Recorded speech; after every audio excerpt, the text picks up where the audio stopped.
O Corinthians cogita trocar seu patrocinador master? Vídeo de hoje do canal do Nicola traz a resposta e conta também sobre a ameaça do São Paulo. A Federação Paulista do Tricolor cogita não usar força máxima e jogadores titulares no Paulistão do ano que vem. Preciso te falar também sobre a chance de Pedro Caixinha ser demitido. Como é que andam as negociações do Palmeiras por Lucas Evangelista? Tem novidade no Atlético, no Cruzeiro, no Grêmio, as últimas do mercado, bastidores e novidade importante sobre o Vasco da Gama. Fala aí pessoal, sou Jorge Nicola, bem-vindos a mais um vídeo do canal, sempre bom ter vocês por aqui e sem perder tempo só pedir para deixar like, se inscrever no canal e ativar as notificações.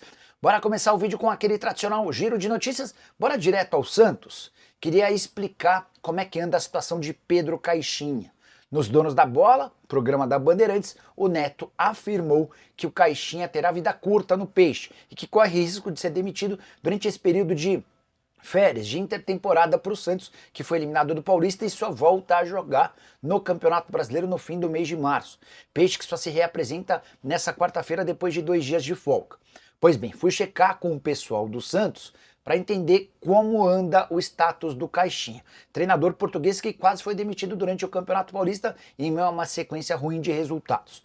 O pessoal do Santos assegura que o Caixinha não será demitido e comandará o Peixe no início do Campeonato Brasileiro, mas acho melhor aguardarmos cenas dos próximos capítulos. Neto também trouxe uma informação importante e que confere. Ele contou que em caso de demissão do Caixinha, o nome dos sonhos é do Tite. E essa informação é super certeira, até porque o Neymar, que tem super voz ativa dentro do clube, adora o Tite e já contou para várias pessoas próximas que vê no ex-treinador da seleção brasileira o melhor técnico com quem ele trabalhou, o Tite estando desempregado, e dá para associar essa ideia de se o Caixinha cair, de o Tite ser a solução alvinegra. Hora de falar sobre o Vasco, queria contar sobre uma decisão de Lloyd Augusto que garantiu vários pontos positivos para ele.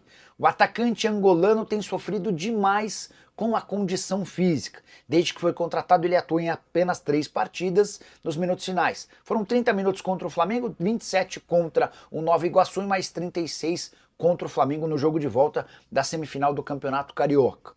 A impressão de todo mundo é que o Lloyd Augusto chegou mal fisicamente. Isso chama atenção porque ele vinha jogando no Antalyaspor da Turquia.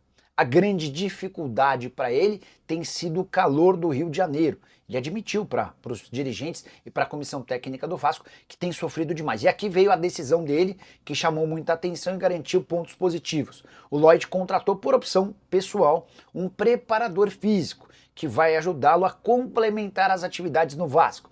Cruz Maltino treina de manhã, ele tem esse preparador físico que vai ajudá-lo no período da tarde ou da noite. O Vasco treina à tarde, ele vai ter um complemento de atividade em um dos outros períodos.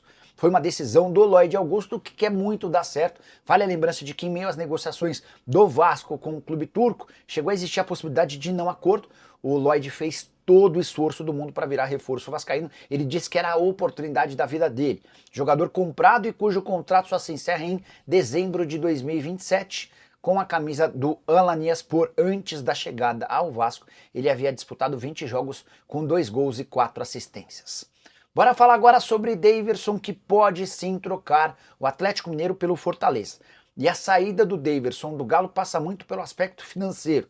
Você sabia que entre salários, direitos de imagem e luvas, ele custa R$700 mil por mês ao Atlético?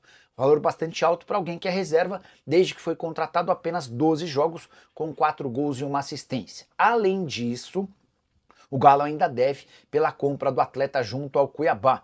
A operação havia sido fechada no ano passado por R$4 milhões, mas o Galo perdeu o pagamento da primeira parcela no ano passado e o Cuiabá está cobrando na Câmara Nacional de Resolução em Disputas o pagamento integral do acordo como estava previsto em contrato. E os 4 milhões já se transformaram em R$4.600.000 com juros e correção monetária. Importante dizer que se o Daverson for negociado em definitivo com o Fortaleza, a tendência é que o Atlético tente repassar essa dívida para o novo clube para que possa se livrar de qualquer ônus relacionado ao centroavante. Você, na condição de dirigente atleticano, tomaria qual decisão? Importante lembrar também que o Daverson tem contrato com o Galo somente até 31 de dezembro dessa temporada. Preciso falar agora sobre o rival do Galo, o Cruzeiro, e sobre a presença do primo de Éder Militão, fazendo sucesso nas categorias de base. Eu me refiro a Vitor Hugo, só 16 anos de idade. Ele é titular absoluto do Sub-17 do Cruzeiro, já chegou a jogar no Sub-20 e foi recentemente convocado para a seleção brasileira Sub-17 que disputa a categoria, o torneio da categoria Sub-17 no Sul-Americano. O Vitor Hugo, que inclusive é capitão da seleção brasileira. Antes de gravar o vídeo, conversei com Adilson Batista, que é o coordenador das categorias de base do Cruzeiro, e ele fez os maiores elogios a esse atleta. O Adilson, que foi zagueiro, vê enorme potencial no defensor, embora alguns pequenos ajustes estejam sendo feitos e corrigidos no dia a dia da categoria de base.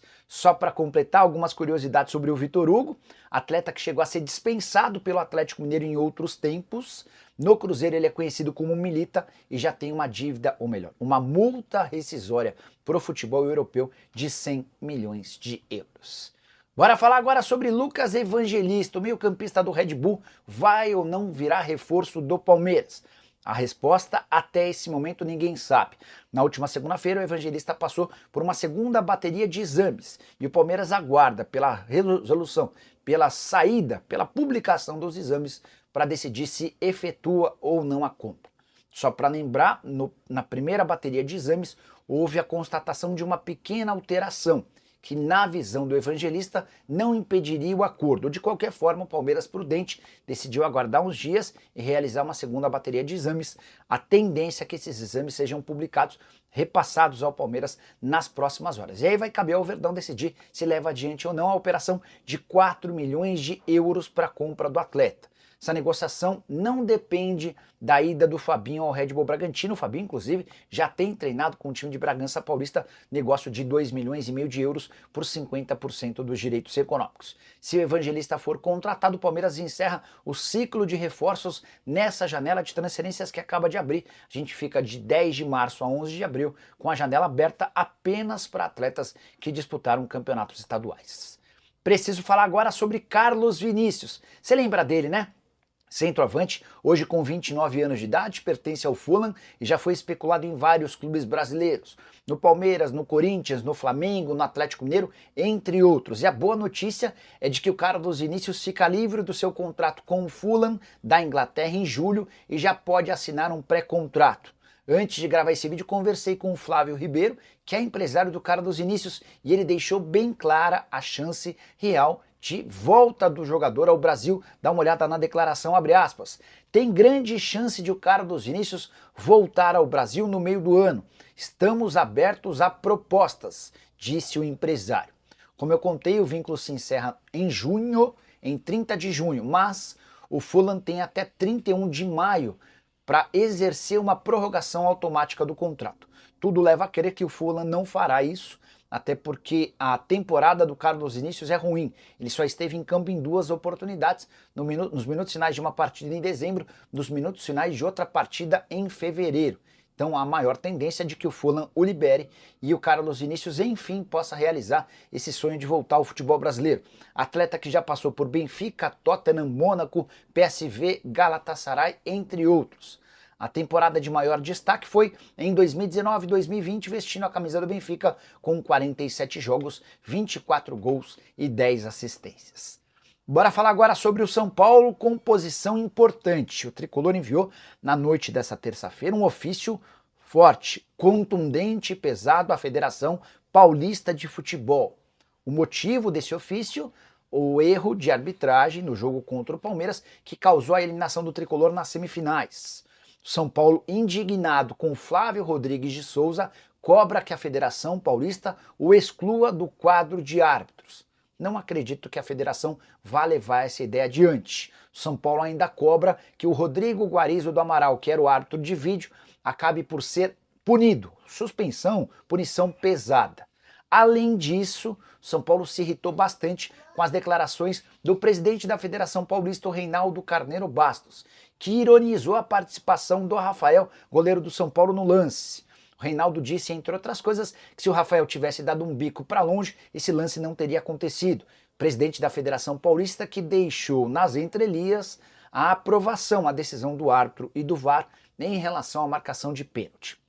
Diante desse cenário e com a postura do Reinaldo Carneiro Bastos, o São Paulo não descarta abrir mão da disputa do Campeonato Paulista de 2026 com o seu time titular. O São Paulo hoje cogita jogar com um time júnior, um time reserva, para diminuir, minimizar, para dar menos importância ao Campeonato Paulista. Vale a lembrança de que hoje o estadual em São Paulo é aquele que de longe mais paga com cotas, são 44 milhões apenas pela participação dos times. Isso sem falar em bilheteria e o prêmio pelo título do estadual. O que você pensa sobre a decisão do São Paulo? Já usa o espaço para comentário e registra a sua opinião, beleza?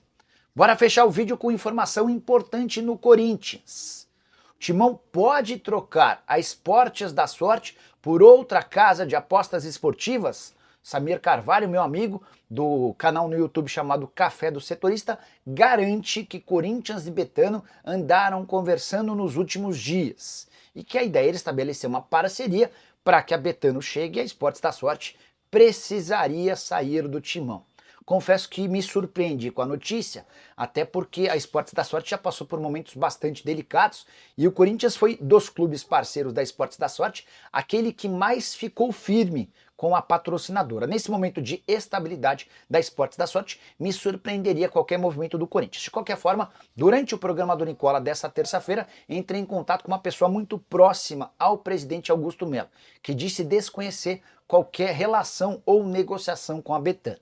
Ele ainda entrou em contato com o pessoal do marketing, que seria o responsável por uma negociação em andamento. O marketing corintiano também negou. Não sei se também o Corinthians admitiria tratativas com uma outra empresa, tendo o contrato com a Esportes da Sorte. O vínculo com a atual patrocinadora Master só se encerra em junho de 2027 e garante 103 milhões de reais por ano.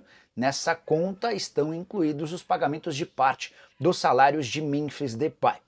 Bom, minha apuração é de que o Corinthians assegura não ter tratativas. Betano, que já teve participação com vários clubes de futebol, como por exemplo o Fluminense e o Atlético Mineiro, nesse momento se concentra em dar nomes a competições nacionais.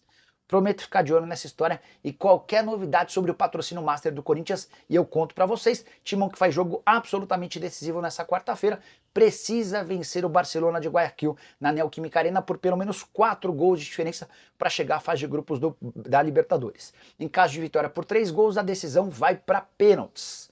Qualquer outro resultado e o Corinthians estará eliminado da Libertadores e vai ter de se contentar com a disputa da Sul-Americana. Vai dar Corinthians, vai dar Barcelona, o que dá? Já usa o espaço para comentar e opina. Só não esquece de deixar like, de se inscrever no canal. Nos encontramos mais tarde. Tchau!